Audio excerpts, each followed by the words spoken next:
வணக்கம். ராமநாதபுரம் மாவட்டம் பாம்பன் சின்னப்பாலம் மீன்பிடி துறைமுகத்திலிருந்து மீன்பிடிக்க சென்று கடந்த வெள்ளிக்கிழமை அதிகாலை கடலில் தவறி விழுந்து சின்னப்பாலத்தைச் சேர்ந்த மீனவர் சரத்குமார் மற்றும் தூத்துக்குடி மாவட்டம் பெரியதாளை பகுதியைச் சேர்ந்த மீனவர் டைசன் ஆகிய 2 மீனவர்களும் மாயமான நிலையில் நேற்று சரத்குமார் உடல் இறந்த நிலையில் தனுஷ்கோடி அடுத்த 2ஆம் மணல் திட்டு பகுதியில் மீட்கப்பட்டது.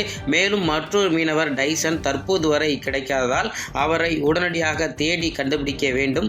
கடலில் தவறி விழுந்து உயிரிழந்த மீனவர் சரத்குமார் மனைவிக்கு அரசு வேலை வழங்குவதுடன் ரூபாய் 20 லட்சம் நிதி உதவி வழங்க வேண்டும் என்ற கோரிக்கையை வலியுறுத்தி மீனவர்கள் பாம்பன் சின்னப்பாலம் புது தெரு உள்ளிட்ட பகுதியைச் சேர்ந்த கிராம மக்கள் மற்றும் நாட்டுப்படகு மீனவர்கள் பாம்பன் பேருந்து நிலையம் முன் அமர்ந்து சாலை மறியல் போராட்டத்தில் ஈடுபட்டு வரக்கூடிய காட்சியை நம்மால் காண முடிகிறது.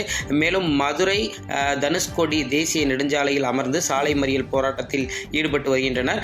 ராமேஸ்வரம் செல்லும் பிரதான சாலையில் அமர்ந்து மீனவர்கள் சாலை மறியலில் ஈடுபட்டு வருவதால் போக்குவரத்தும் பாதிக்கப்பட்டுள்ளது. அது மட்டுமல்லாமல் ராமேஸ்வரத்திலிருந்து ராமநாதபுரத்திற்கு செல்லும் அனைத்து வாகனங்களுமே ஆங்காங்கே நிறுத்தப்பட்டுள்ளது.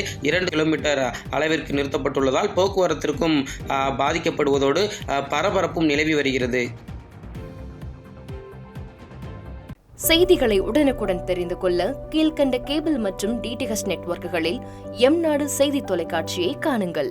பாதகம் செய்பவரை கண்டால் நாம் பயம் கொள்ளலாகாது பாப்பா. மோதி மிதித்துவிடு பாப்பா, அவர் முகத்தில் உமிழ்ந்துவிடு பாப்பா. அண்மை செய்திகளை உடனுக்குடன் தெரிந்து கொள்ள இணைந்திருங்கள் எம்நாடு தொலைக்காட்சியுடன்.